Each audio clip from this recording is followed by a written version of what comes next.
Yeah, listen, I think maybe without meaning so, you brought up a really interesting point in combat sports. Buckley's found his weight division, right? And for him, going down lower and lower and lower has worked, right? He went from middleweight to welterweight, and at welterweight, he's on a 6 fight streak. Middleweight, he was getting knocked out. Those guys were a little too big for him. And really, it comes down to something intangible. We don't like to think about it because we don't like to think that we're not in control of our destiny. We think everything's will and desire and what we want to do. But the reality is, our bodies are very strange. When I'm at heavyweight, 220 would probably be my good weight there. I can take heavyweight punches, no problem. But when I get down to, middleweight range, which you see behind you, and I'm not that far off right now. I weighed in 199 yesterday.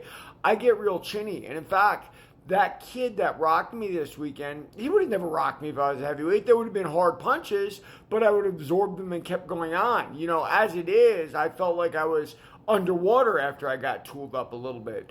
And, that's the thing in fighting sports. Some people can be weight bullies and some people can't. Conor McGregor, great example of a weight bully. It's why he had so much success. David Benavidez, great example of a weight bully in boxing. So for some people it works. For some people it simply does not work. Obviously right now for Buckley, it's working great. The middleweight guys were too strong of punchers for him, but he went down to welterweight and he's killing him. For me personally, I would rather take a heavyweight's punches with some fat on my body to be able to withstand it. Now, there's a couple schools of thought. Obviously, it's pounds per square inch, right? So if you are a larger mammal, you have the ability to spread the punch over that body mass. They also talk about dehydration, right? Like the more dehydrated you are, the more water you remove that would be around the brain, the skull, protecting it.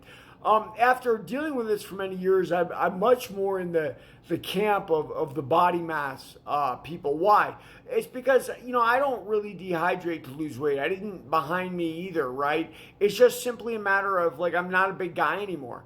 And, trying to take punches of someone much smaller is very difficult for me. I remember Jason Lambert, who I trained with at Alliance and Black Line, went down to 85 for the end of his career, and it killed him. Joey Beltran, who I trained with at Alliance too, went down to 85, and it killed him, right? They could fight at 205 competently, and some could make an argument that Joey Beltran had the biggest success of his career at heavyweight, both in MMA and, of course, as bare knuckle champion of the world. It's when you have that extra mass on you, things don't bother you as much. And, there it is. It's a little interesting part of fighting sports we don't talk about because nobody can control it and nobody can put their finger on it. Read my book, Warrior of the Light.